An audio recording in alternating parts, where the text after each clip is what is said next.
plaer enorme tenir a Pedro aquí perquè ens vam conèixer l'any 2019 a Mallorca, en unes jornades, i vam estar sopant, vam estar comentant, dic, tens que venir a Tarragona, has de venir al festival, i ell encantat de venir, fantàstic, quedem, fantàstic, tal dia, faràs això, patapam, la pandèmia, i tot se'n va anar a risc, val? I per tant, des d'aleshores ens va quedar el cuc de programar-lo i al final ha sigut possible i ha sigut molt amable perquè ell havia de venir, la seva participació al principi era el 12 de maig, diumenge, un acte que havíem previst, eleccions, fora. És a dir, jo dic, haurem de fer alguna cosa, no? Els romans feien l'Austratio, quan anava una cosa netejaven tot i feien una pressa. Finalment ha sigut aquí, per tant és un plaer tenir-te aquí, és un plaer tenir-te aquí, Pedro. Ell és, us ho dic molt breu, és un hel·lenista, però clar, és hel·lenista, és escriptor, és cinematògraf, periodista, ha fet articles, professor, traductor, té premis, no us podeu imaginar, és membre del munt d'acadèmies, d'entitats educatives internacionals, en fi, és moltes coses d'aquestes. Però a mi, això està bé, evidentment, a mi el que més m'interessa d'ell és que és un apassionat del món grec, de la cultura grega, i no només de la cultura grega, sinó de la cultura humanística de l'antiguitat clàssica. Per tant, realment és un privilegi tenir-lo aquí. Els seus llibres, l'últim llibre el teniu aquí fora, Palabras de Egeo, que és un llibre molt revelador. Jo em vaig quedar bastant asturat del que explica, ara us explicarà una miqueta, perquè el que ens diu en el llibre ens canvia, jo crec que radicalment, la imatge que tenim de l'antiguitat i del món antic i de les cultures antigues. I, en gran part, aquest llibre tracta molt el tema de la navegació, del mar i la importància del mar. Us dic només una cosa que em va deixar colpit. Diuen, en l'àrea de l'Egeu i des de molt antic, des del Neolític, abans que les cases van ser les barques, els vaixells. O sigui, va haver abans vaixells que cases. Clar, això ens canvia la perspectiva del que pensem de l'antiguitat. Jo no m'enrotllo més, espero que us agradi i, Pedro, cuando quieras, tú mismo, y estás en tu casa. Gracias.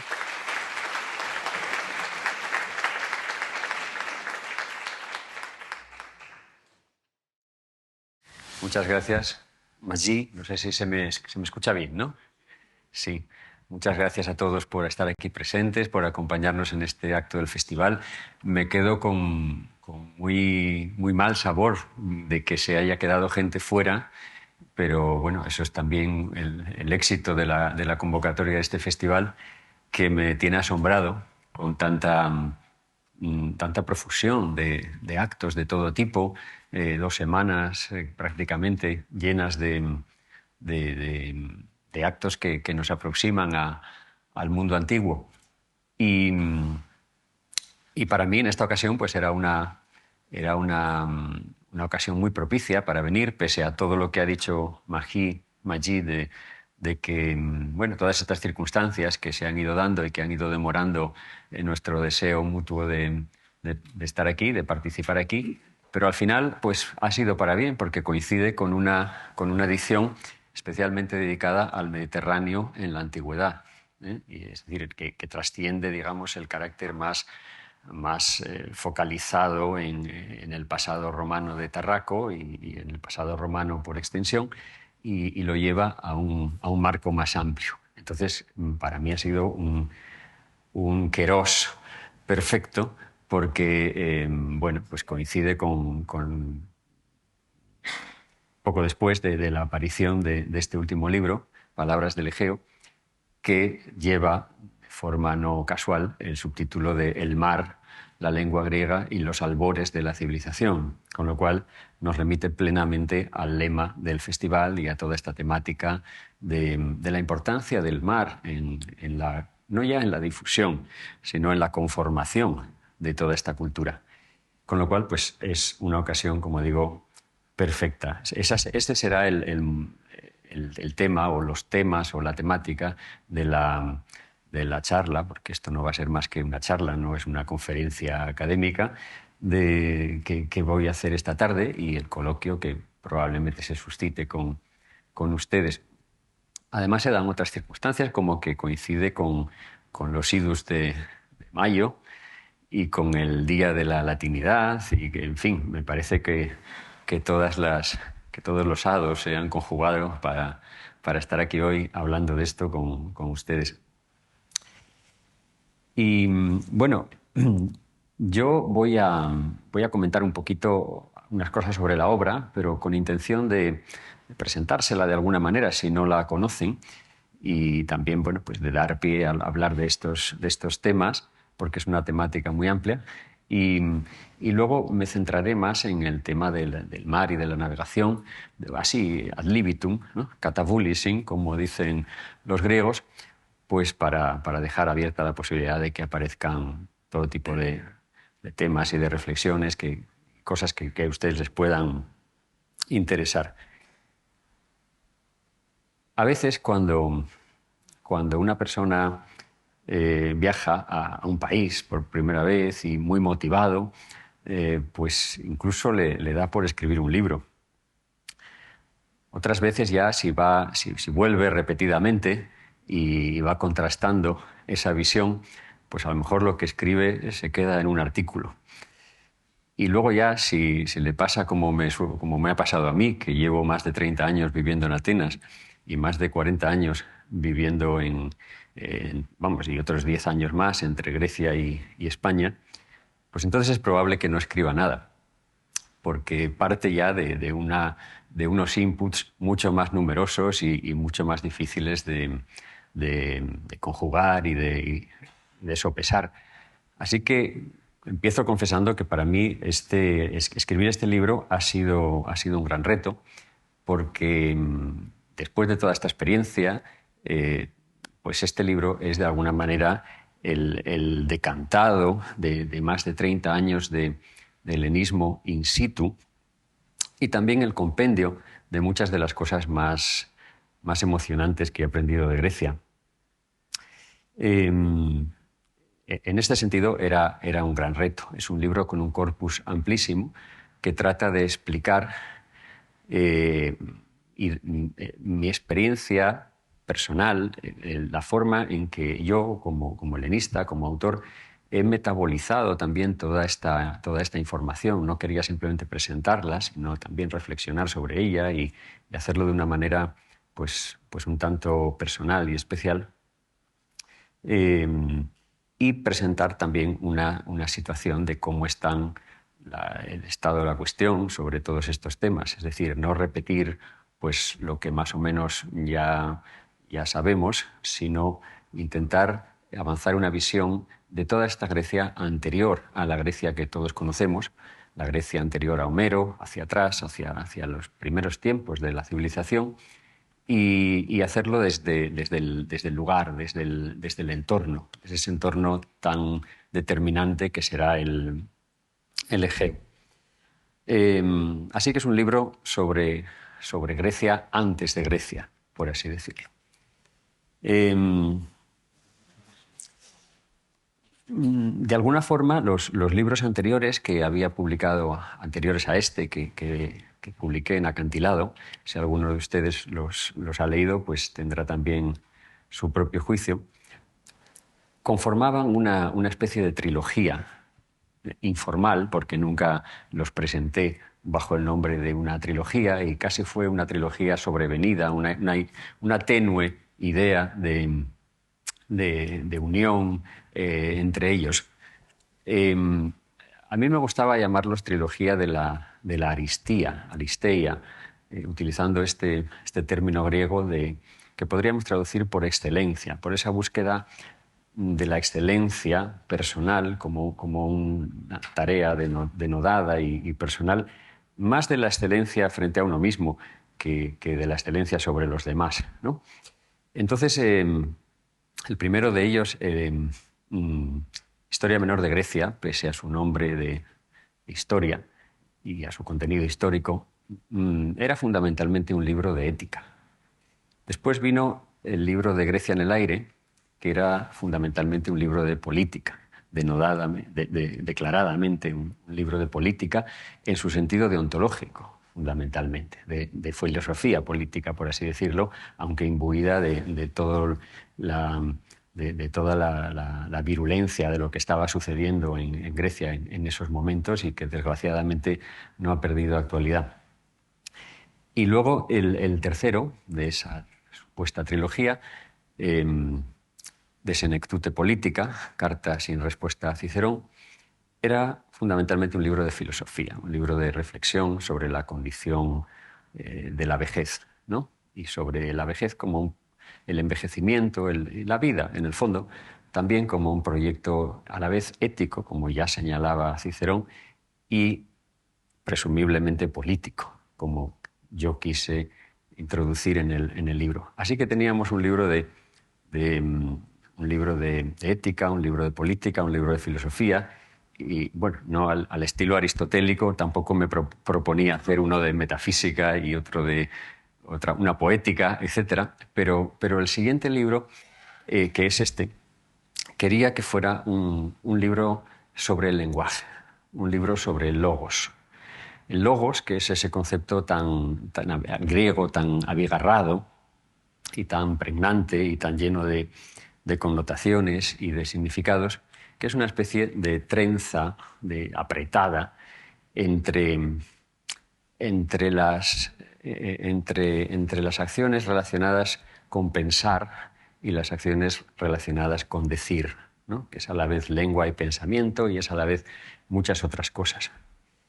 Pero claro, luego tirando de ese hilo del logos, como la lengua y la civilización, pues siempre van unidas, y como bucear en las profundidades de la lengua, no ya en la historia de una manera, digamos, referenciada a los hechos, sino en la conformación, en la etimología, en todas estas cosas, pues era un viaje diacrónico hacia el pasado. Pues paralelamente este libro suponía hacer un viaje también de prospección hacia los estadios más pretéritos de la cultura, con lo cual se convertía también necesariamente en un libro de historia de la cultura y en un libro de reflexión sobre toda esa Grecia, digamos, entre comillas, avant la lettre, o esa proto-Grecia, como concluye de alguna manera el libro. Volviendo a la idea del logos, el logos, como digo, es un concepto muy denso, muy lleno de significados ya en la época clásica, cuando digamos que tenemos más testimonio de él, que engloba todas estas ideas relacionadas con el pensar y con el decir. Para los griegos clásicos, logos significaba tanto pensamiento como discurso, como razón, como reflexión, como relato también, incluso como también en el sentido de razón entraba dentro de lo de medida y proporción. Es decir, juntaba esas ideas, como digo, de pensar y de contar, ¿no? Contar, que es a la vez decir y calcular. Esos tres vectores se trenzan en esa idea. Incluso llegó a significar oráculo divino y llegó a significar también en el pensamiento de los filósofos, que pues, ya desde Zenón y desde antes incluso, pero sobre todo pues, aquilatado en filósofos posteriores como Filón de Alejandría o como Panecio, ¿no? La idea de un pensamiento divino, de una mente divina que pone en marcha el proceso de todo, ¿no? El proceso del universo. Es decir, que la idea de logos significaba muchas cosas. Llegaba a significar incluso esa razón creadora del todo, ¿no? Que luego la encontramos recogida en San Juan, por ejemplo, cuando dice energía no logos, que logos, y no theos, que theos y no logos, y todas estas reflexiones que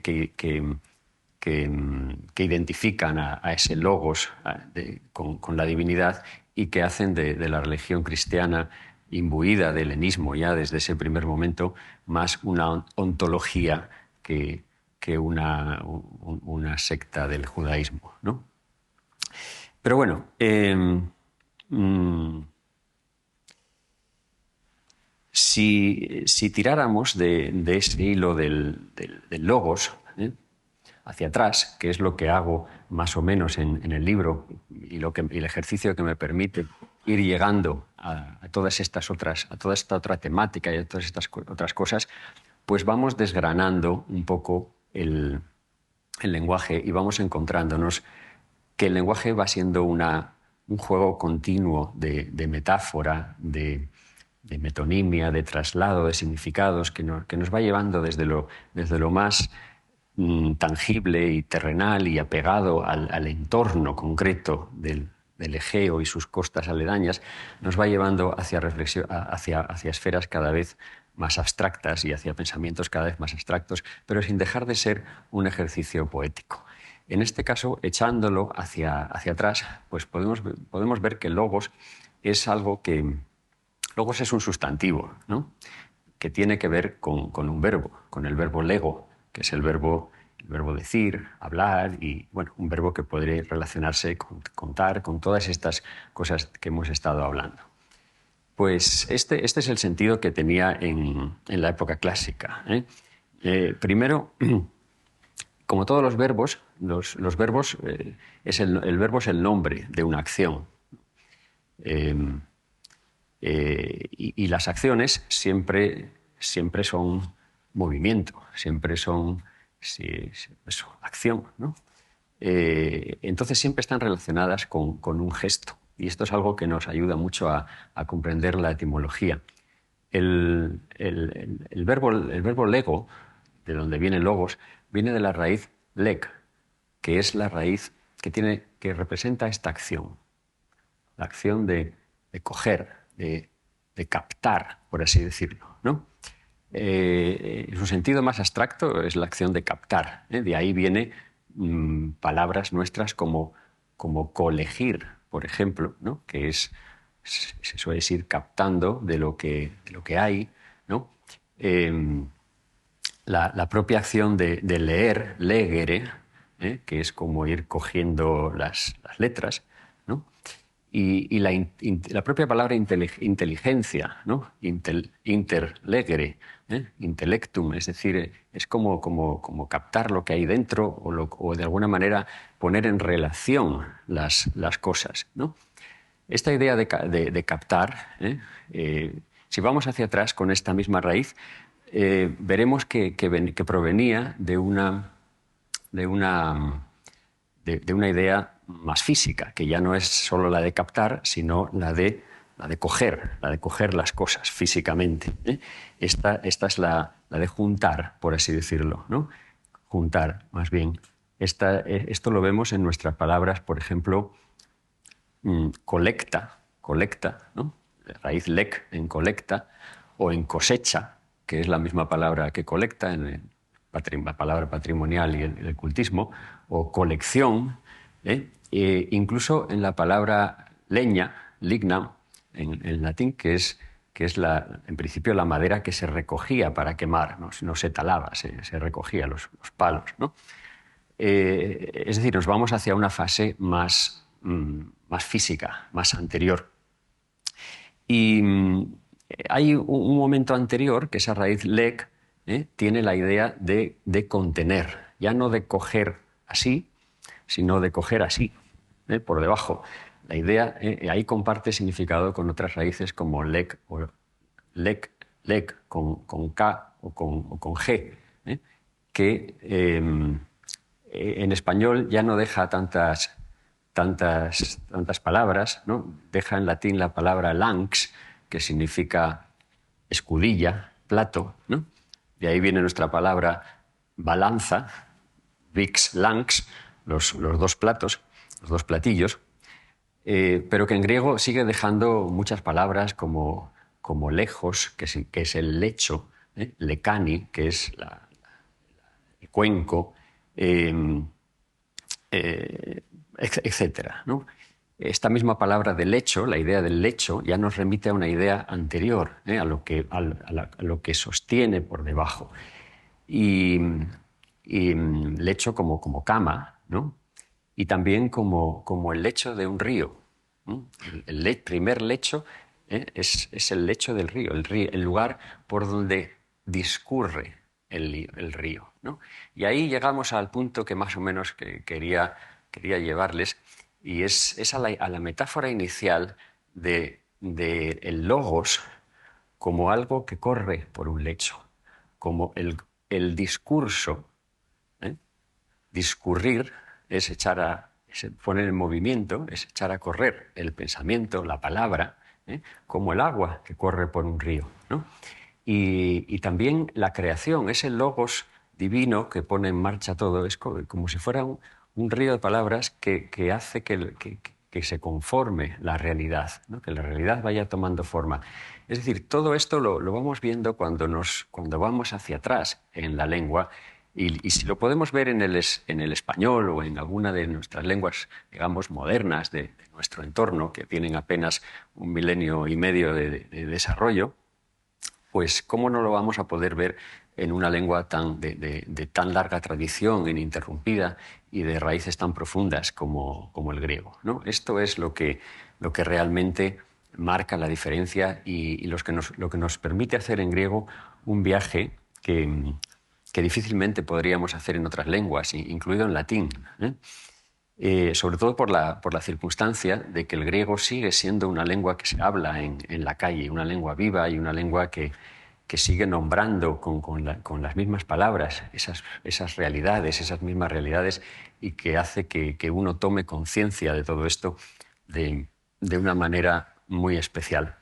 Así que en ese ejercicio similar a este que yo me propuse hacer en el libro, pues eso me fue llevando hacia estadios posteriores de todo esto y a plantearme pues la profundidad de esta cultura, ¿no? Haciendo un ejercicio en principio de etimología, que era como recorrer río arriba el lecho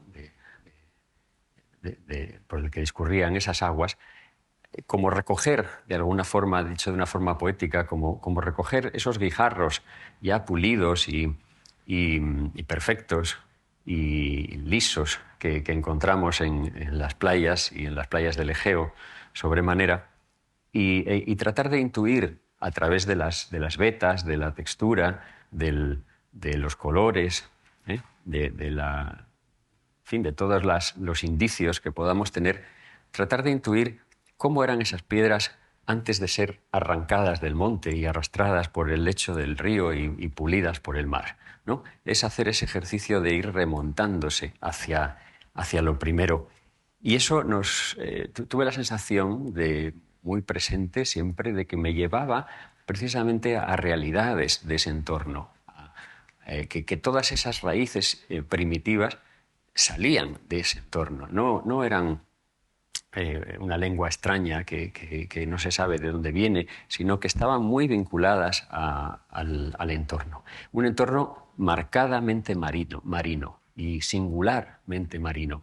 Hay muchísimas palabras del griego, muchísimas raíces del griego que tienen una relación con todo este entorno del agua, de la luminosidad, del esplendor, de todos los rasgos que le podemos, de la agitación, del miedo, de lo imprevisible, de todos los rasgos que le podemos asociar al mar, y también a las piedras y a las olas y a la vegetación del entorno y a la arena y a todo esto. No es una lengua nacida de un entorno diferente, a las corrientes, al viento, al ruido del viento en las hojas. En fin, hay muchas raíces que remiten a todo eso, a la voz de las aves marinas, etc. Eso me resultó fascinante. Por poner un ejemplo quizás que pueda ser ilustrativo, pensamos un animal emblemáticamente griego y emblemáticamente del Egeo es el delfín. Todos recordamos, pues, por ejemplo, pues, los delfines que aparecen en las monedas antiguas, ¿no? Griegas, las de Siracusa, las de Santorini, las de tantos sitios que acuñan a martillo la figura del delfín, en Corinto, etc. O las famosas los famosos murales minoicos de Acrotiri, de Creta, con los delfines, o las cerámicas que están todas llenas de delfines, las cerámicas cretenses, las cerámicas minoicas, micénicas, chipriotas, etc. El delfín es un animal de ese entorno por antonomasia. Y si uno se pregunta por qué llamamos nosotros al delfín delfín, ¿no? ¿Por qué prácticamente todas las lenguas la palabra delfín es la misma? Proviene de ese mismo origen. Pues en principio podemos decir que porque los romanos lo llamaban delfín, ¿no? Con una PH que inmediatamente remite a que el origen de esa palabra no era romana, sino griega. Había una aspiración en esa P que la convierte en una F. ¿Y por qué nosotros lo llamamos delfín? Porque los romanos lo llamaban delfín, porque los griegos lo llamaban delfín. ¿Y por qué los griegos lo llamaban delfín? Ahí entonces es donde empieza la aventura, ¿no? La idea de que en griego se llamaba a ese animal delfín o delfis, con iota al final, porque en griego antiguo delfis con y al final significaba matriz.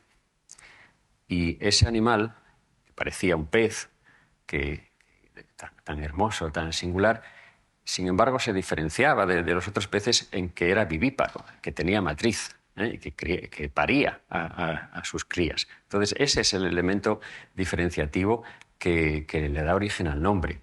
El hecho de que delfis se dijera matriz, se dijera delfis en el griego antiguo, da origen a que los hermanos se llamen Adelfia, que son los que nacen de la misma raíz, Adelfos, Adelfi, Adelfia. Igualmente esto ya es de por sí muy sorprendente y es un paso hacia atrás en este remontarse por el río del Logos, ¿no? Y podríamos decir, ¿y por qué matriz se decía delfis? Entonces, pues decimos, pues ahí vemos que también hay una composición, que también hay elementos más pequeños.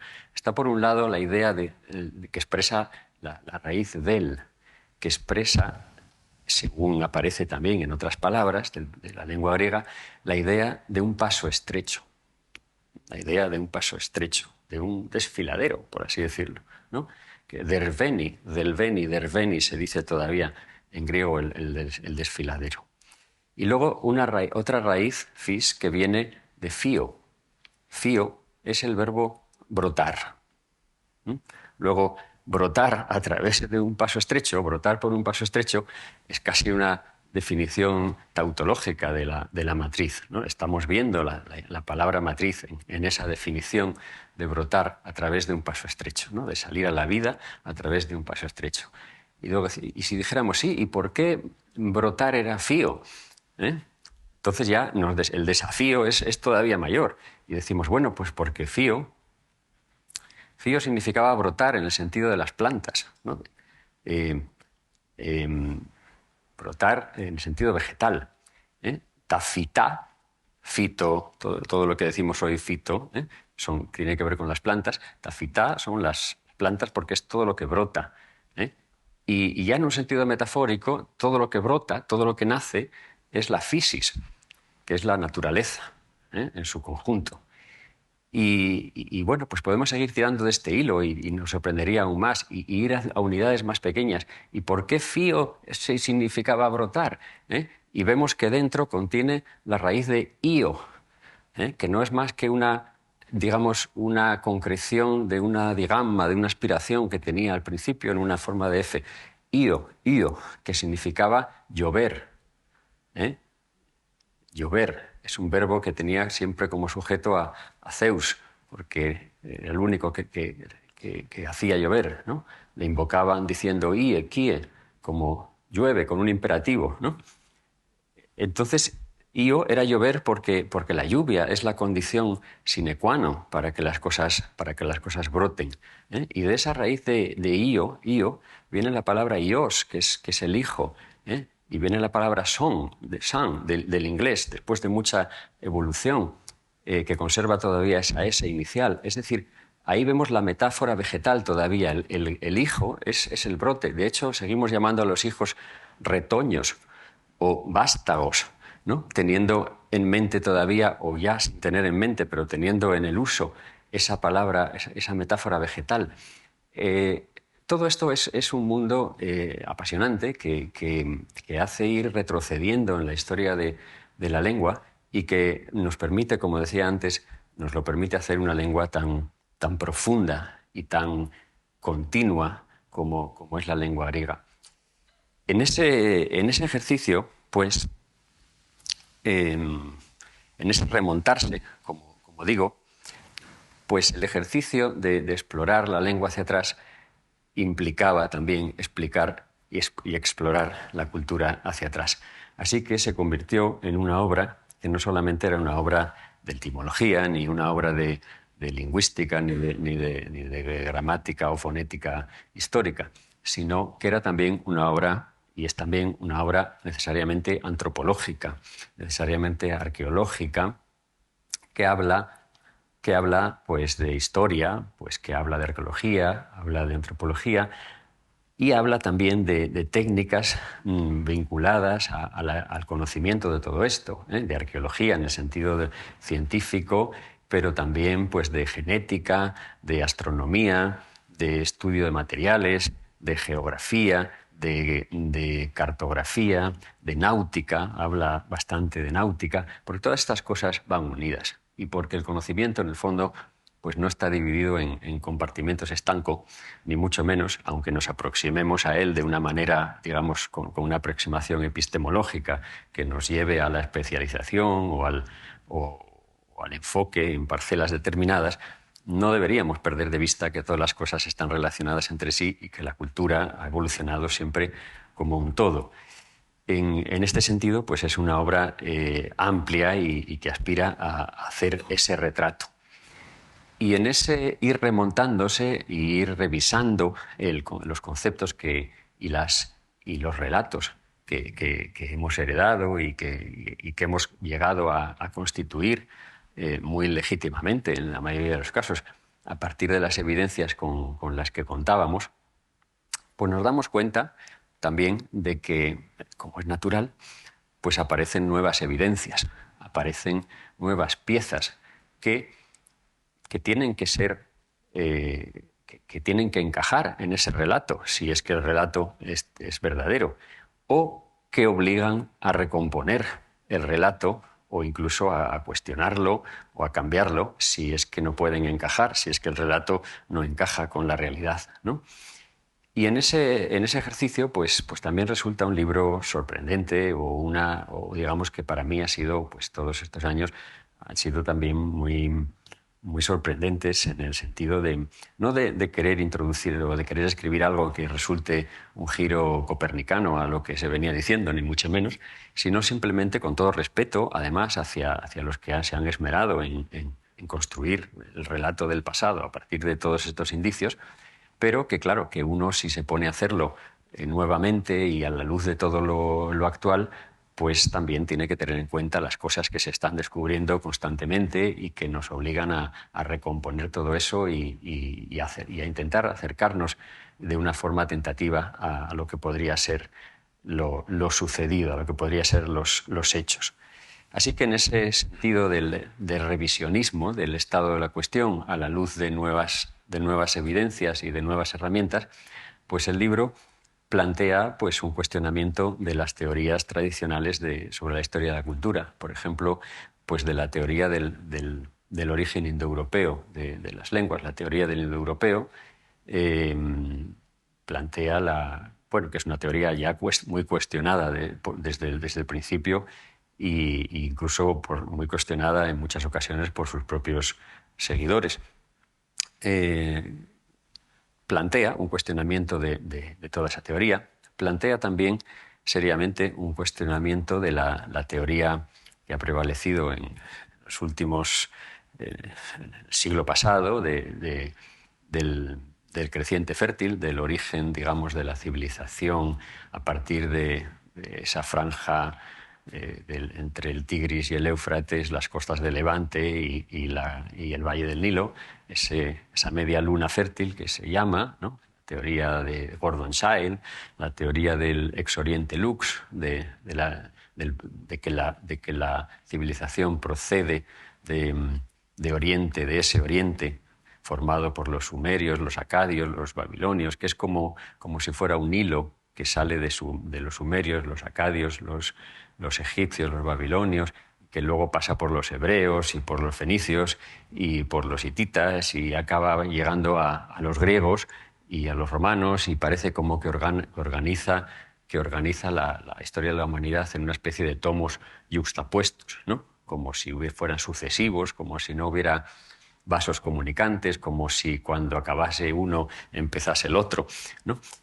Bueno, esto dicho de una manera un tanto cómica, tampoco es así exactamente, pero intenta trascender o replantear esa visión tan lineal y ya con tantas fisuras, ¿no? que hemos heredado hasta ahora, y darle también protagonismo a todas las evidencias y a todas las teorías que apuntan hacia un nacimiento autóctono de la civilización ya desde hace 12.000 años al menos, de continuidad, desde una civilización, el nacimiento de una civilización estable, asentada, agrícola, etcétera, mucho antes de la supuesta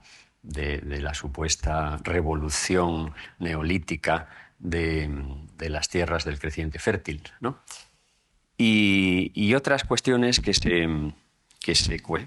otras teorías que se someten a cuestionamiento junto con esto del creciente fértil y del indoeuropeo, del ex oriente lux, la llegada de los griegos, la famosa teoría de The Coming of the Greeks, enunciada por Halley en el año 1931, que ya tiene, pues, como quien dice, un siglo.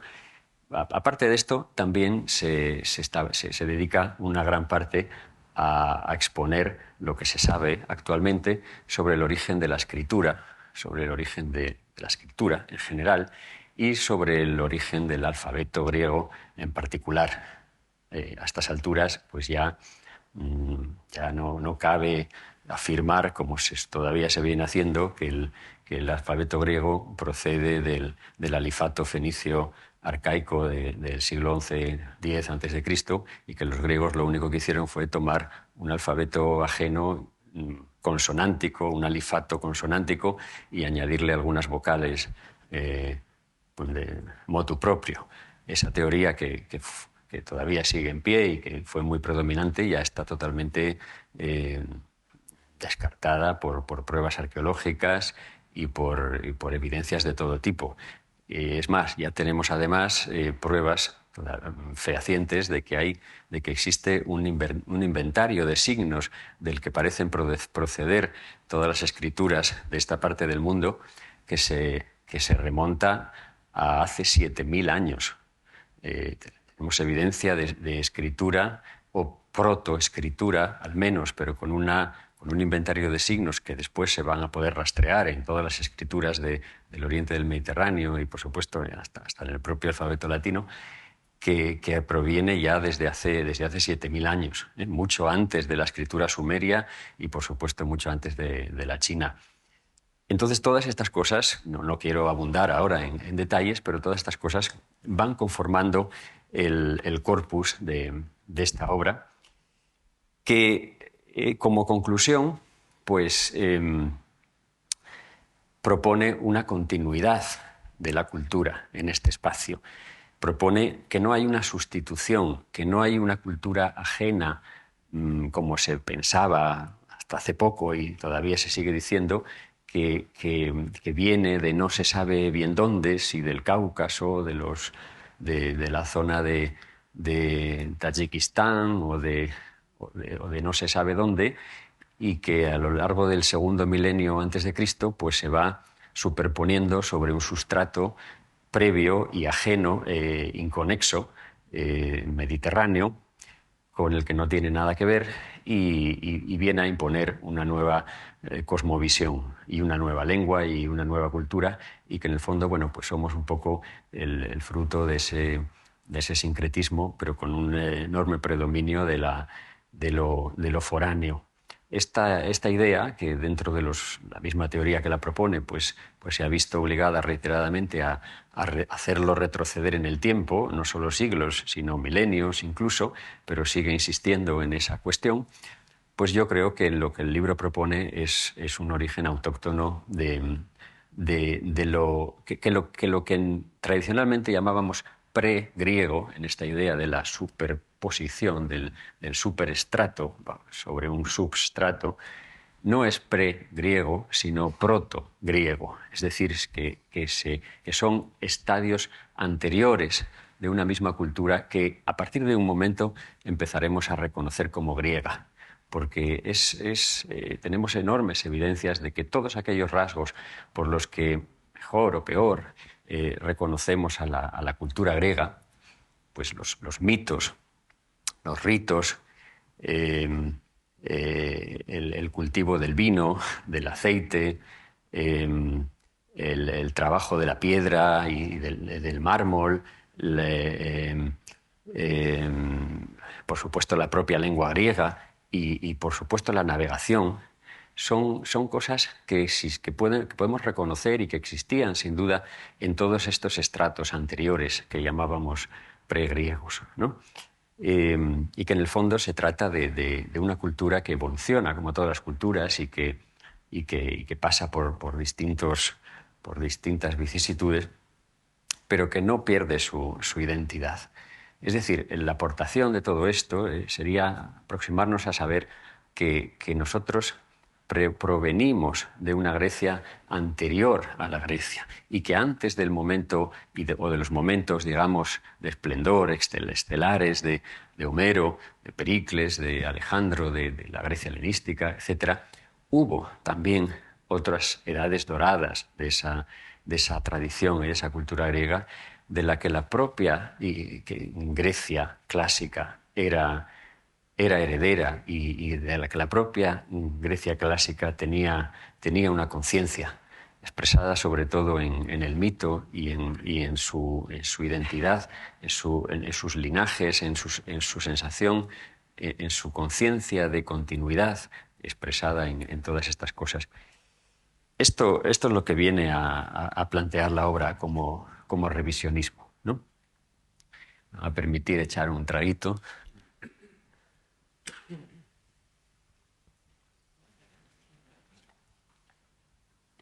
Y bueno, no voy a hablar más de lo general, no voy a hablar más de la obra en general, porque mi intención es dirigirme ahora a algo más particular, que es la cuestión del mar. La cuestión del mar, ya que vamos a hablar del Mediterráneo, estamos hablando en todo este festival del Mediterráneo en la antigüedad, pues la visión visión del mar en todo esto. Esto es un tema amplísimo, ¿no? Sería un tema pues más que nada para un curso de verano, más que para una conferencia. Pero bueno, no quiero dejar de centrar de alguna forma la segunda parte de esta charla en el tema del mar. El mar no ha sido simplemente, como podríamos tender a pensar, el medio de difusión de esta cultura. No ha sido simplemente un puente, una vía, un camino, un sitio por donde mover las mercancías y las personas con menos riesgos y más facilidades que por tierra, que también ha sido todo eso, evidentemente, sino que ha sido, a mi modo de ver, un elemento realmente constitutivo de esta cultura.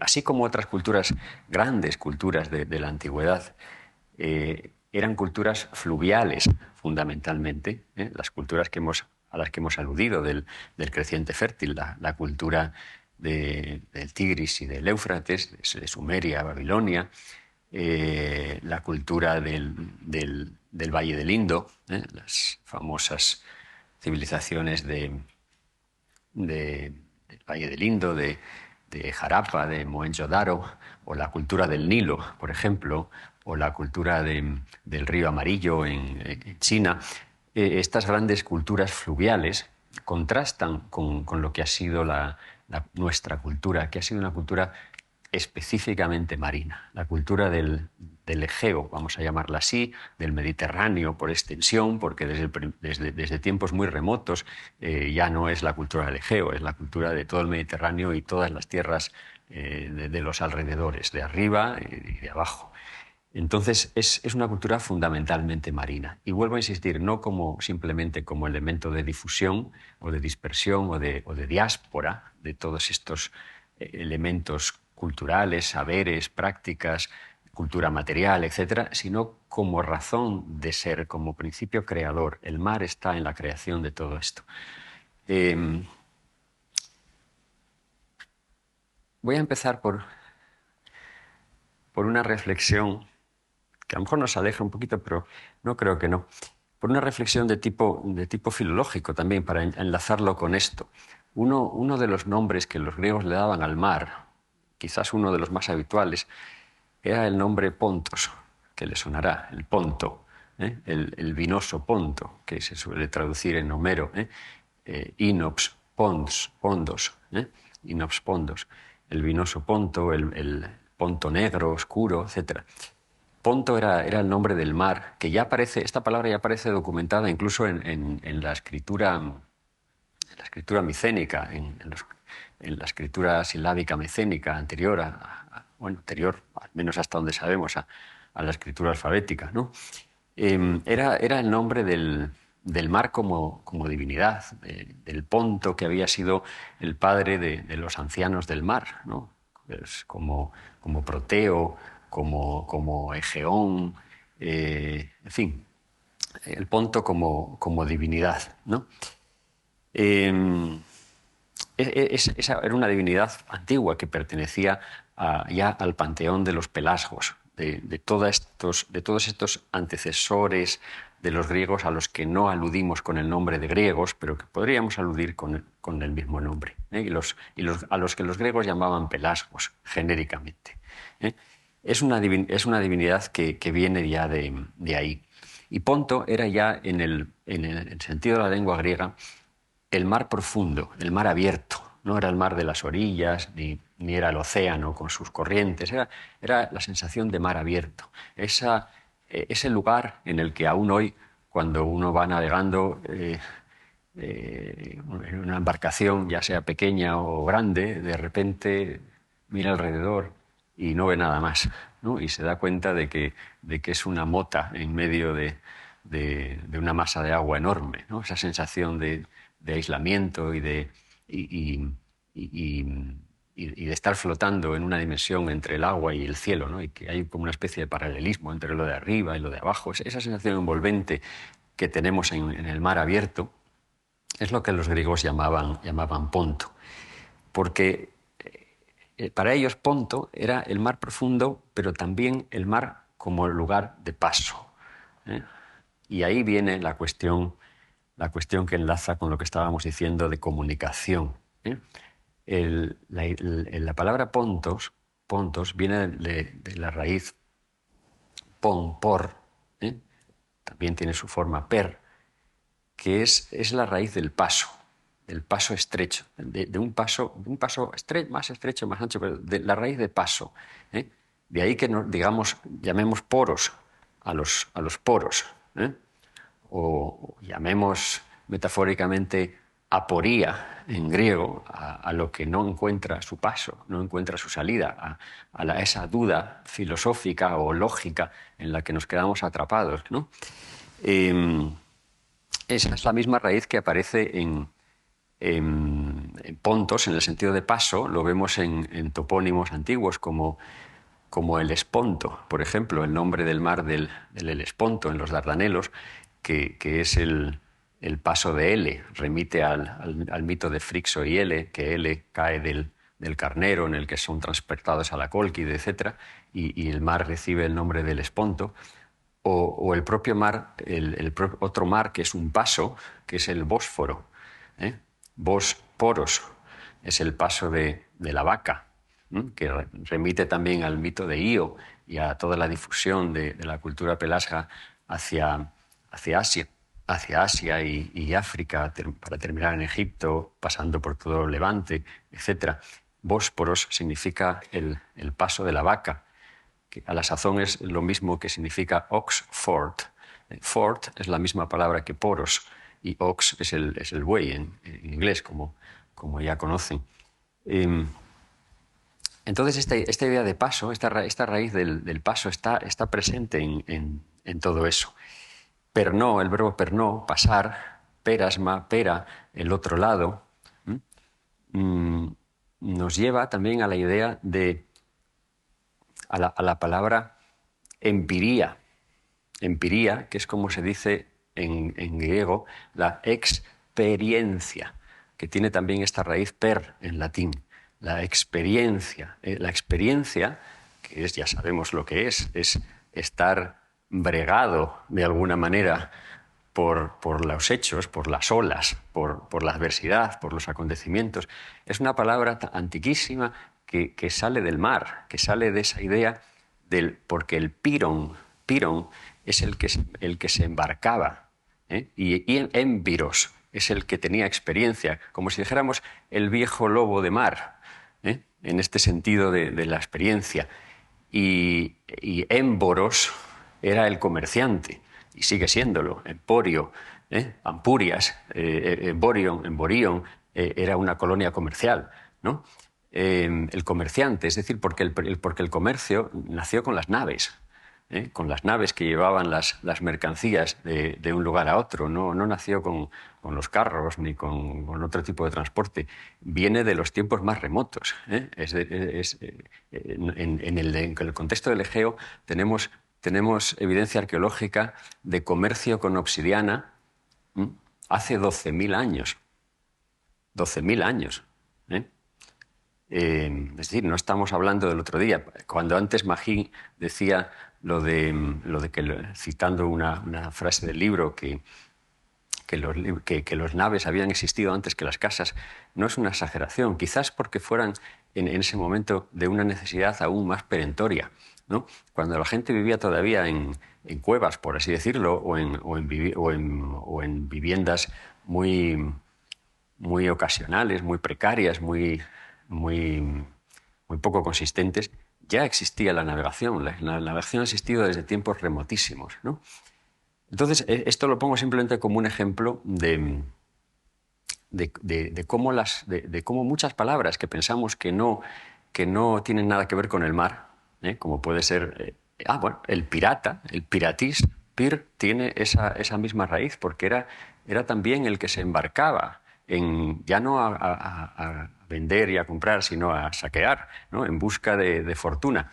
Pero tiene también esa raíz, ¿no? Entonces, la experiencia, la piratería, el comercio, todas esas palabras, la lengua nos recuerda que han nacido de esa idea del mar como puente, como paso, como ir al otro lado. Al otro lado, en griego se dice peran. Peran, de ahí que el famoso suburbio de Constantinopla que se llama Pera, que está enfrente, frente de Bizancio, ¿no? Y incluso la idea del más allá se dice hiperperan, lo que está al otro lado, y sigue teniendo esa raíz esa raíz marítima de la que ya no somos conscientes. Entonces, aunque hayamos perdido la conciencia de todo esto, aunque como hablantes ya no lo utilicemos, la lengua nos lo recuerda, ¿no? Y la lengua no la pierde. Y la fascinación está muchas veces en ser capaces de distinguir estos destellos de vez en cuando, ¿no? Volviendo al tema del mar, entonces, una de las cosas más determinantes también en la conformación de toda esta cultura del Egeo, cuando digo la cultura del Egeo me refiero a todo lo que estamos hablando, de que luego será griego y será de todo lo demás, en fin, entiéndanlo en un sentido lato, lo más lato posible. Pues echando la vista atrás, tenemos que tener en cuenta que hace 18.000 años que esto en términos antropológicos pues, es bastante, pero tampoco es tanto, ¿eh? No estamos hablando del Pleistoceno, ¿eh?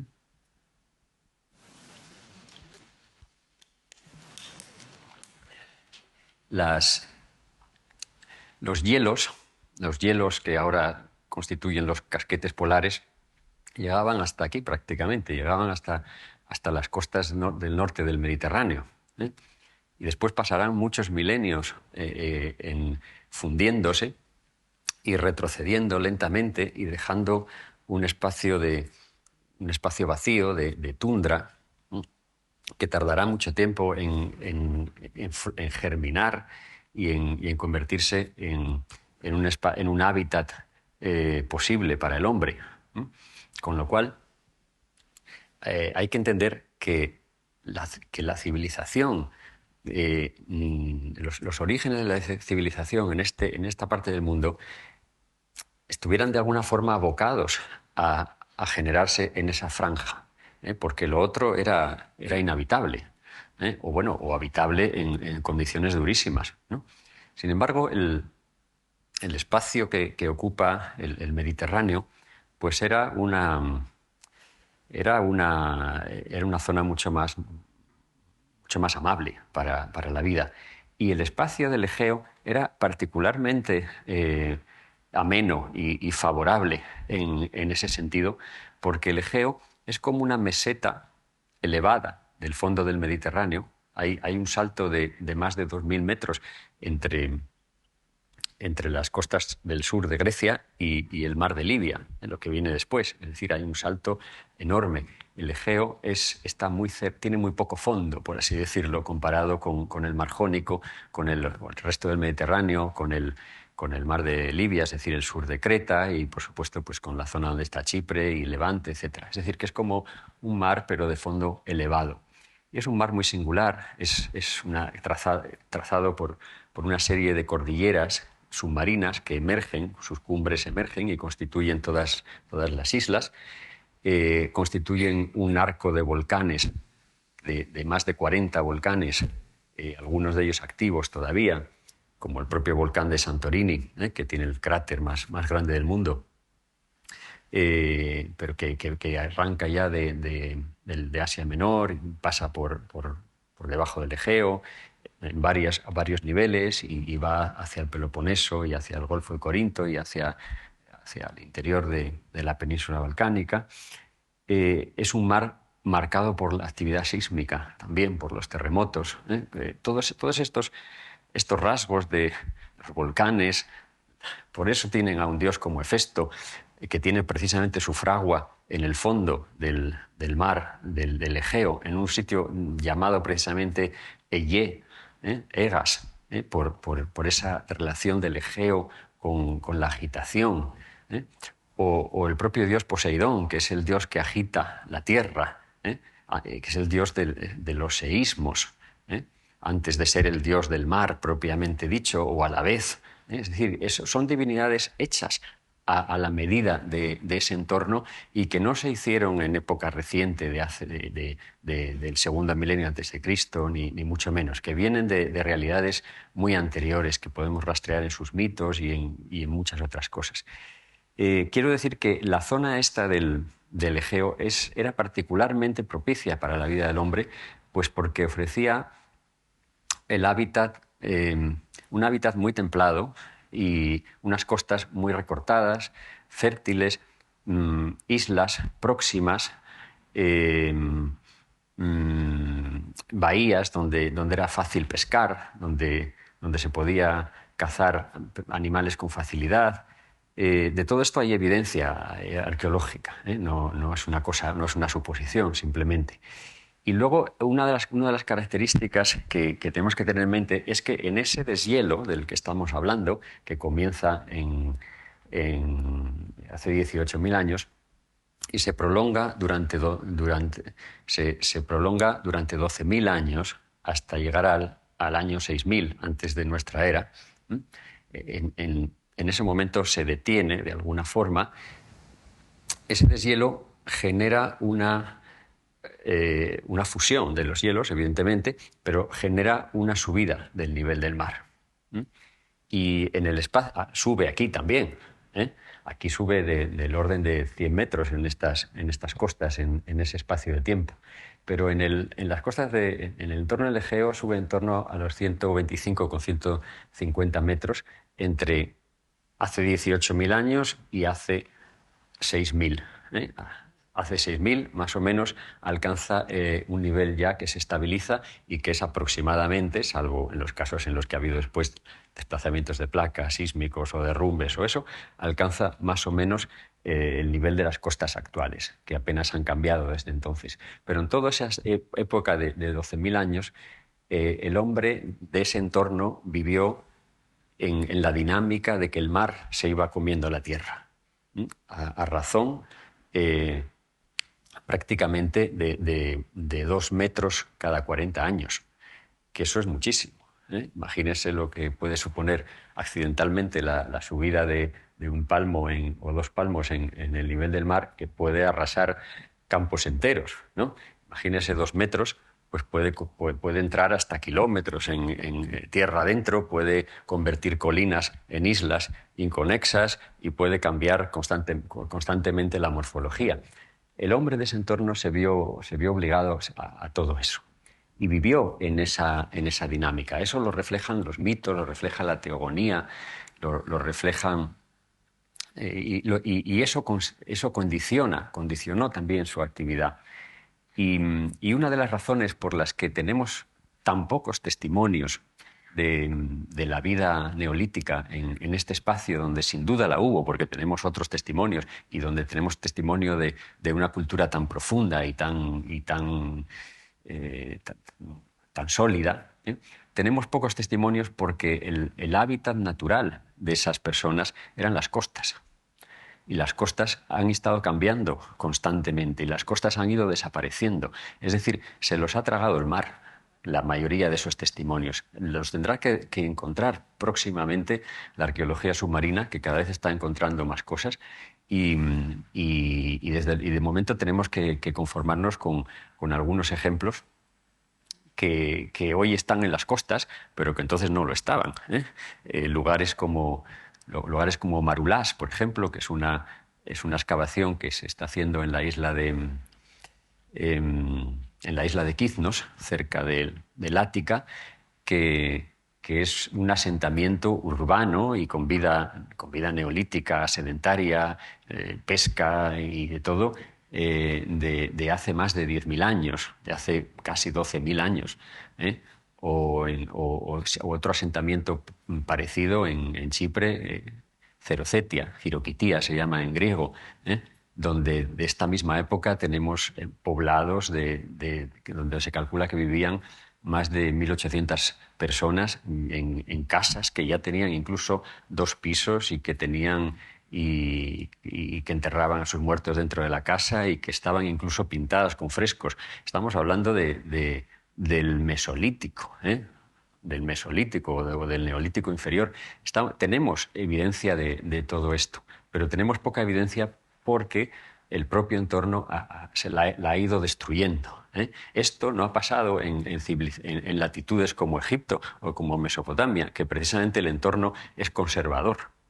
Las arenas del desierto han contribuido a la conservación incluso de los papiros, un soporte tan frágil como el papiro. Están apareciendo debajo de las arenas del desierto barcos de madera, de madera de tamariz, que es el árbol típico este árbol que aparece aquí, el árbol típico de las costas del Egeo, el que más cerca del mar nace, el pino salicorne. Pues árboles de esta madera de época predinástica, anteriores al año 3000, o sea, hace más de 5.000 años, que esos barcos no los construyeron los egipcios, los construyeron los anteriores navegantes del Egeo que habían llegado a esa zona. Y han aparecido, por ejemplo, pues 14 barcos de este tipo en Abidos, en Egipto. Algunos de ellos eran desmontables, los montaban, los desmontaban. Con esos barcos hacían la navegación al Mar Rojo pasaban del Mediterráneo al Mar Rojo.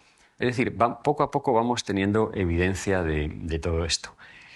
Dicho de otro modo, sabemos perfectamente, no sé si de cuánto tiempo dispongo todavía, porque estoy hablando demasiado. No, porque me gustaría que hubiese tiempo para unas preguntas, un coloquio. ¿Alguien lo sabe? ¿Qué?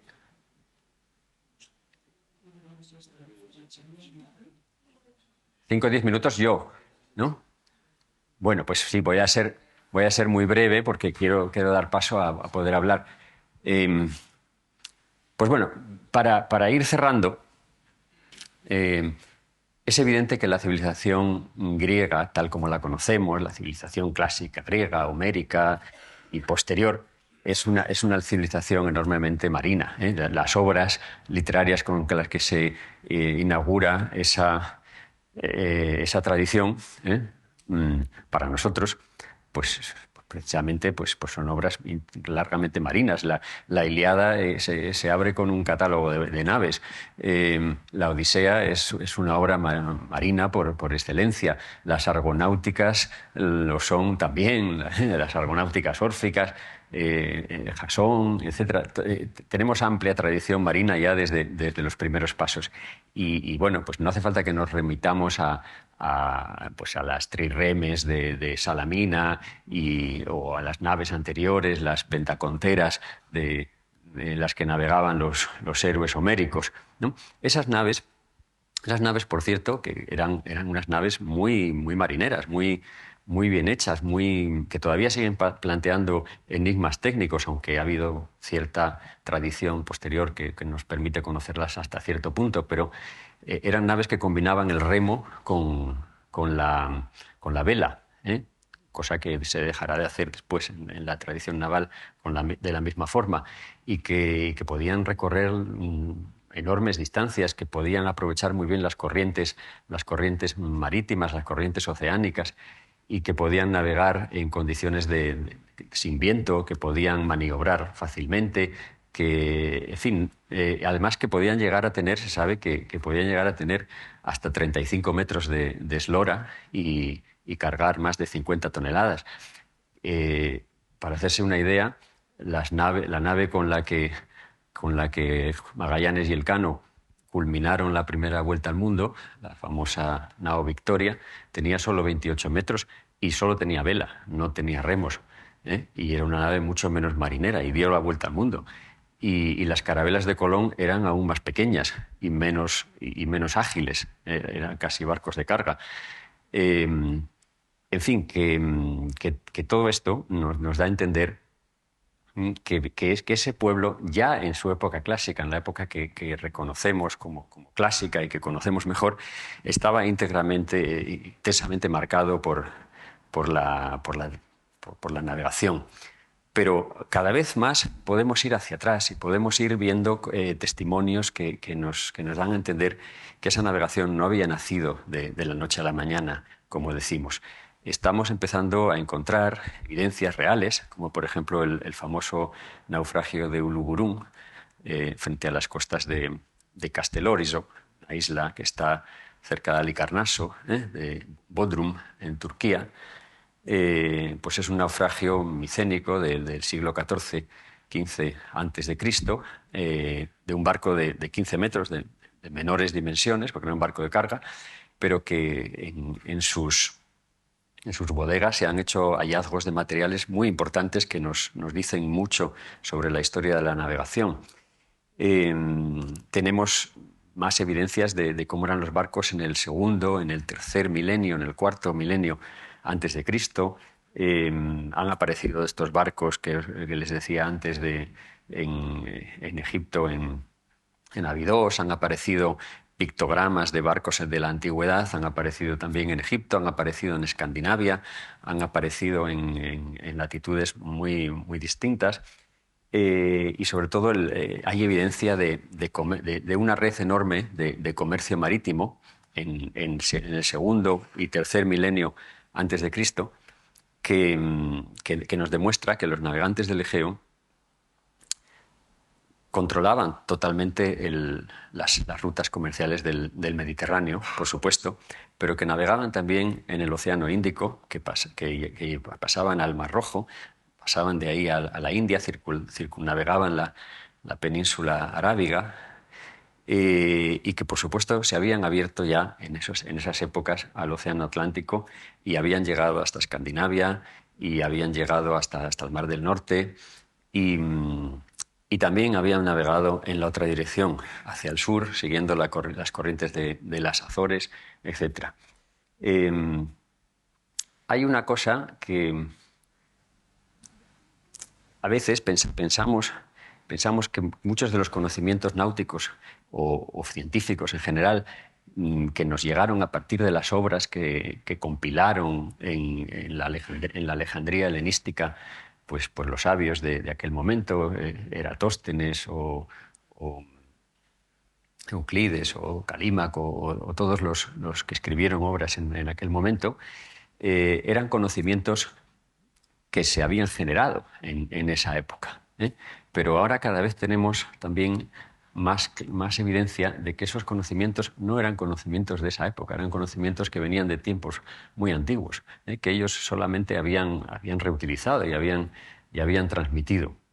Y algunos de los casos, no voy a citar más que un par de ellos para que no nos alarguemos demasiado, pero para que nos den idea del calado de este asunto, una de las cosas que más nos sorprende últimamente, lo que más nos ha sorprendido, es que todos los nombres de las constelaciones que nosotros conocemos actualmente y por tradición, en las 48 constelaciones principales y que han cruzado la historia con esos nombres, pues provienen de una obra que es Los Fenómena, las cosas que aparecen en el cielo, de Árato, de un astrónomo, poeta de esta época helenística.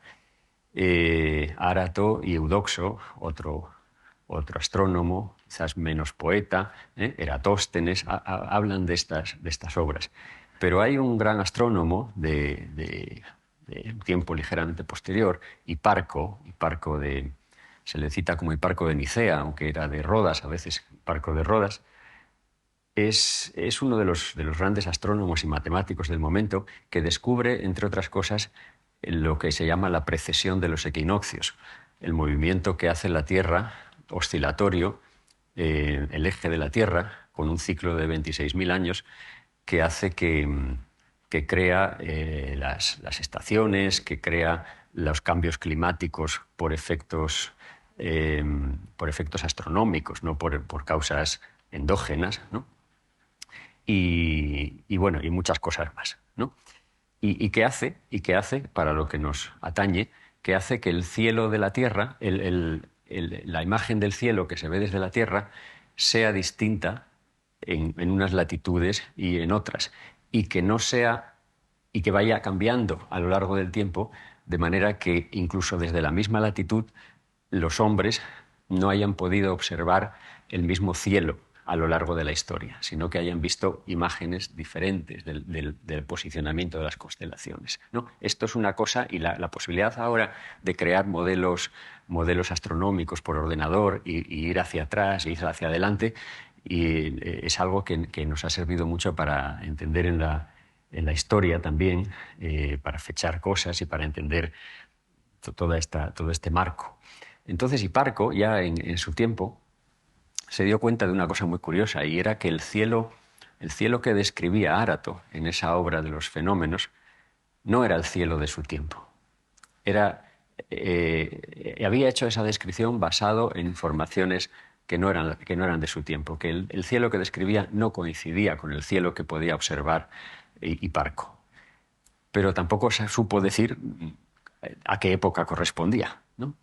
Y entonces hoy se sabe, hoy se han hecho muchas comprobaciones, como digo, con modelos astronómicos, y arrojan la conclusión de que el cielo del que habla Árato es el cielo que se veía desde los 36 grados de latitud norte, es decir, desde la altura de Creta, hace 4.900 años. Es decir, en época minoica. Es decir, esos conocimientos Árato los recibe al menos desde época minoica, de forma arrastrada por tradición, por una tradición que hemos perdido. Pero ahora es incuestionable, el propio cielo nos lo ha demostrado. Es decir, se sabe con exactitud que ese cielo que describe corresponde a ese momento. Con lo cual, eso nos quiere decir que esos conocimientos que pensábamos que podían haber venido de los caldeos o los babilonios o los egipcios, no es así, porque todos están más al sur. Ni tampoco venían de la época de Árato, ni de la época de Homero, o de épocas recientes del momento. Eran muy anteriores. Todas estas cosas pues, nos dan a entender también que esos conocimientos del cielo venían inducidos por la necesidad de navegación. El cielo era otro mar, era un mar visible para la orientación. Navegaban guiados por las estrellas, navegaban de noche en muchas ocasiones.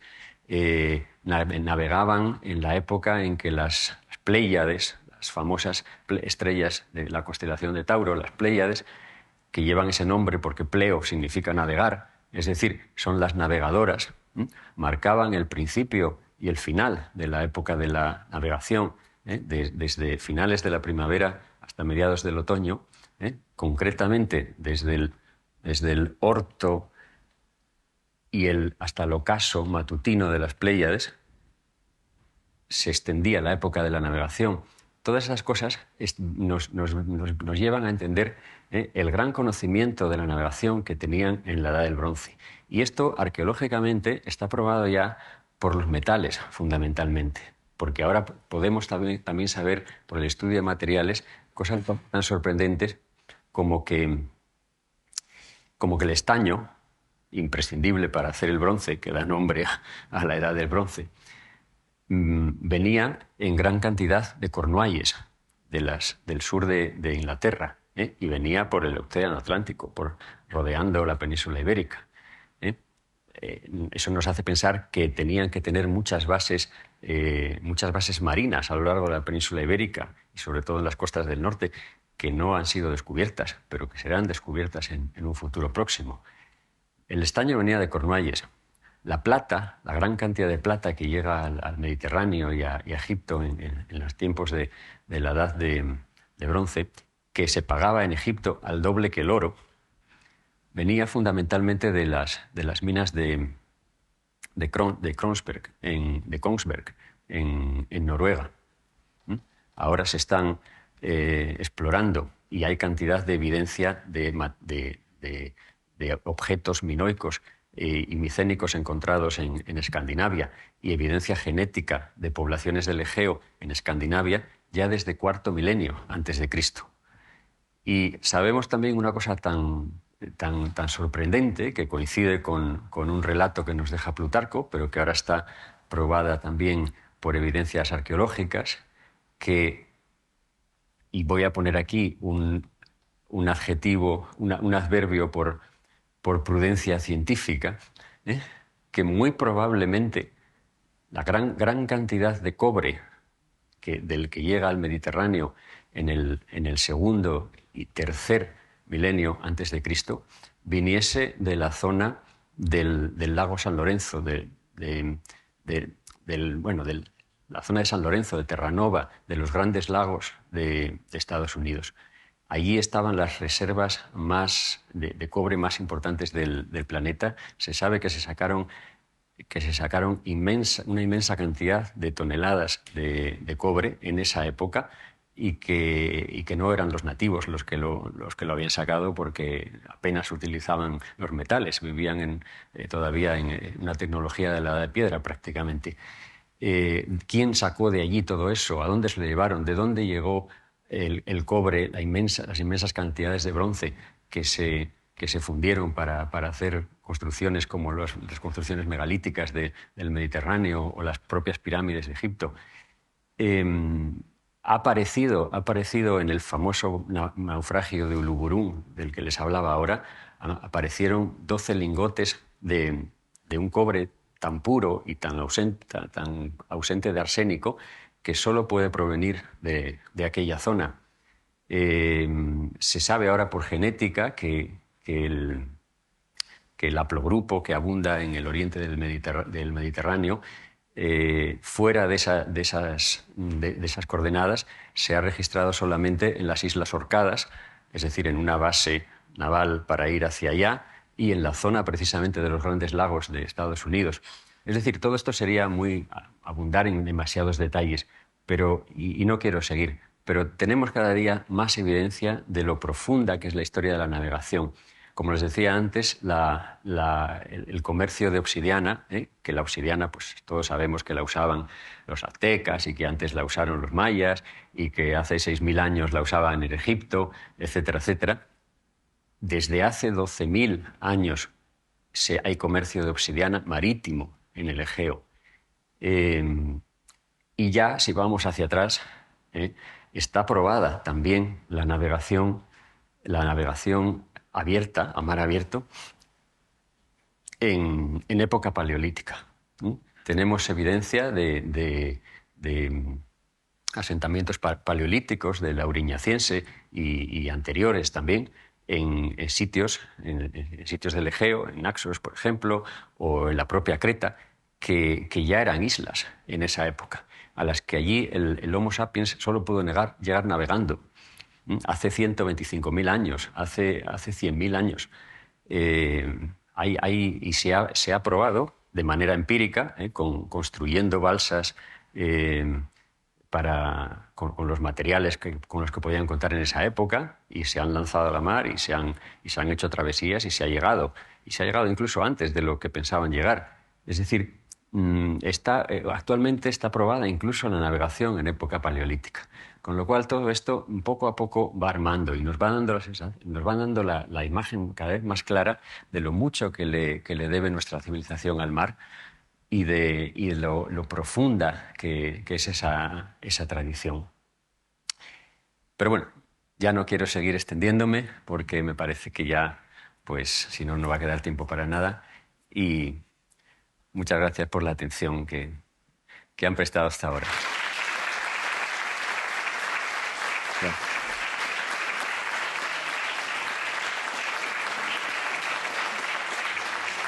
Muchas gracias.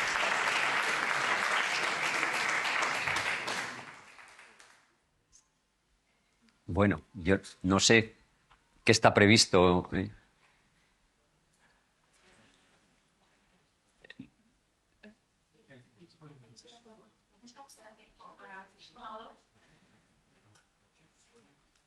¿Alguien quiere introducir alguna pregunta, algún comentario? Ahí es el micrófono. Hola.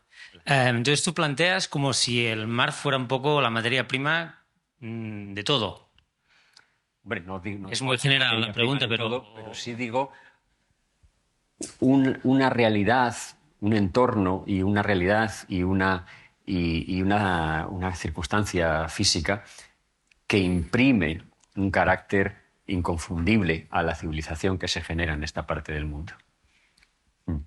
sí, porque bueno, no sé ya, bueno, el tema de psicología ambiental, o sea, que somos hijos un poco del ambiente, ¿no? Sí. No sé si esto enlazaría con el tema. Sí, claro, totalmente.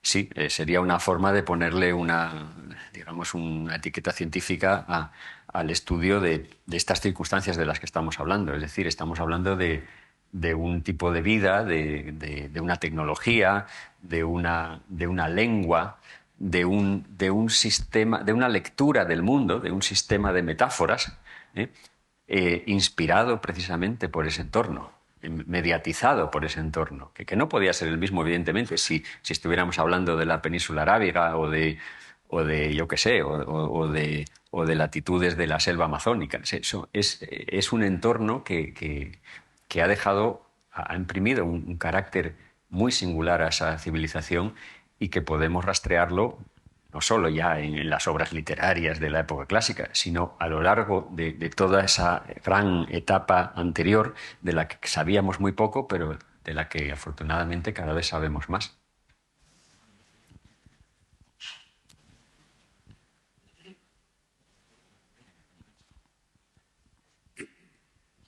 esta señora. Hola, buenas tardes. Bueno, gracias por la presentación. No sé. Yo quería hablar de otro tema que creo que tú expones, que es que en algún momento dices, estamos perdiendo mucho conocimiento. Estamos perdiendo conocimiento. Y tú haces como un gran esfuerzo para transmitir ese conocimiento a tu hijo que va a llegar, ¿no? A través de una serie de cartas o de escritos que van del final hasta el principio, ¿no? O sea, en orden inverso. Eso a mí me parece todo pura poética. O sea, te agradezco que toda esa cantidad de conocimiento duro, fuerte, ¿no? Hard, que diríamos, lo introduzcas de esta manera, ¿no? A través de cómo el lenguaje nos va meciendo como las olas, ¿no? Me parece increíble, es un descubrimiento para mí el libro, pero a mí me gustaría que reflexionaras un poco de cómo hay que hacer para transmitir todo ese sentimiento de pertenencia, toda esa poética, todo ese conocimiento físico, porque esos astrónomos eran poetas, ¿no? Y aquí tú estás haciendo un poco eso, ¿no? Y entonces, ¿cómo se hace para transmitir eso a las nuevas generaciones? Bueno, yo la verdad es que solo puedo intentarlo, tampoco puedo enseñar a nadie cómo se hace, ¿no? En el caso para la escritura de esta obra, como decía al principio, con un corpus tan heterogéneo y con una materia tan amplia y con una tentación tan clara de poder convertirlo en una exposición ensayística, pero de tipo académico, etcétera, que sería casi su forma natural, pues intentando huir de todo eso y sin perder el rigor académico. Ahí están las notas y el aparato científico, etcétera, pero pero acercándonos a la otra cupiditas, por así decirlo, poética o filosófica, la idea de seducción, de asombro, de la que hablaba Aristóteles como el motor de nuestra curiosidad, de nuestro conocimiento, ¿no? Eso es lo que he pretendido en el libro, ¿no? Y el hecho de dirigirlo a mi hijo, que es un personaje real, que es un personaje que ha nacido en Grecia y que ha ido al colegio y ha aprendido el griego como su propia lengua, pero que, claro, no tiene la conciencia metalingüística de su padre, para bien o para mal, pues era la manera de poder expresar todas estas cosas libremente, sin tener que seguir una exposición académica o ensayística férrea, ¿no? Y poder ir saltando de una cosa a otra y poder intentar hacerle sentir, sobre todo, ¿no? No solo transmitirle una serie de conocimientos que siempre será limitada y siempre será cuestionable, sino hacerle sentir esa que forma parte de que eso lo han puesto para él también, ¿no? Es decir, igual que lo han puesto para todos nosotros, que estamos invitados a esa fiesta, ¿no? Y creo que no hubiera podido hacerlo de otro modo, porque escribir una obra como esta, dirigiéndose a un lector inconcreto y desconocido, pues hubiera tenido el riesgo de o ser demasiado paternalista en algunos momentos, o ser demasiado elíptico en otros, o ser demasiado excesivo en algunos, ¿no? Sin embargo, cuando te diriges a un perfil concreto, sea el que sea, pero en este caso pues todavía más el de un hijo, pues puede ser mucho más libre. Y esa es la forma que yo encontré de hacerlo, ¿eh? Quizás, probablemente haya muchas otras y otras mejores incluso, pero creo que todas pasan por conjugar el rigor con el poder de vocación. Yo creo que esa es la fórmula. Muchas gracias por la pregunta. No sé si... Creo que tenemos una última pregunta porque me están haciendo señas ya de que van a soltar a los perros. Bueno, rápidamente me preguntaba simplemente por qué ahora en este tiempo que corre, porque esto en el siglo XVIII, XVII, me parecería como más razonable que se hubiera puesto muy en duda, pero ¿cuál es tu opinión de por qué todo esto que nos cuentas nos suena un poco como a película y no lo aceptamos como de primeras como algo, ¿no? ¿Por qué no aceptamos eso? ¿Por qué se habla como una teoría si la ciencia lo puede demostrar, la arqueología, lo que sea? ¿Por qué no se acepta? Bueno, porque siempre hay una tendencia al inmovilismo, ¿no? A no salirnos de nuestras zonas de confort y de nuestras convicciones más o menos confortables, ¿no?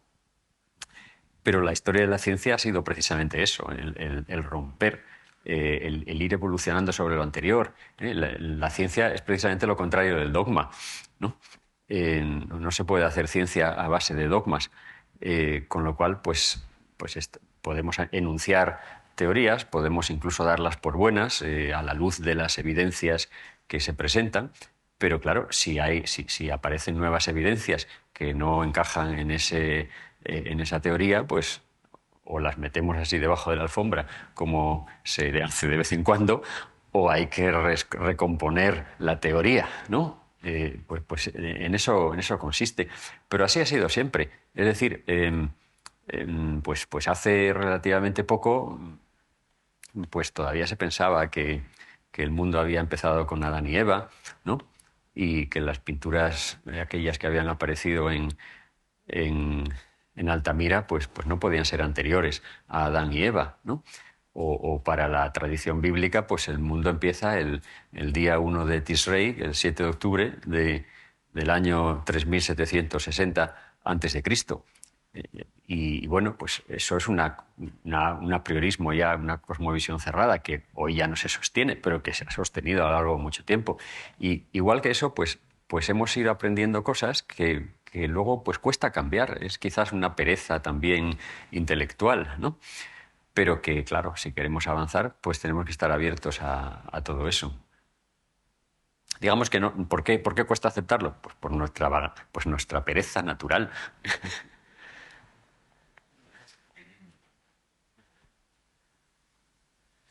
Bueno, pues creo que ya está claro que tenemos que dar por terminado el acto. Les agradezco muchísimo, muchísimo su presencia tan cálida y su atención. Y yo, pues, hasta que no me echen, pues me quedaré por aquí, y podemos seguir charlando. Muchas gracias.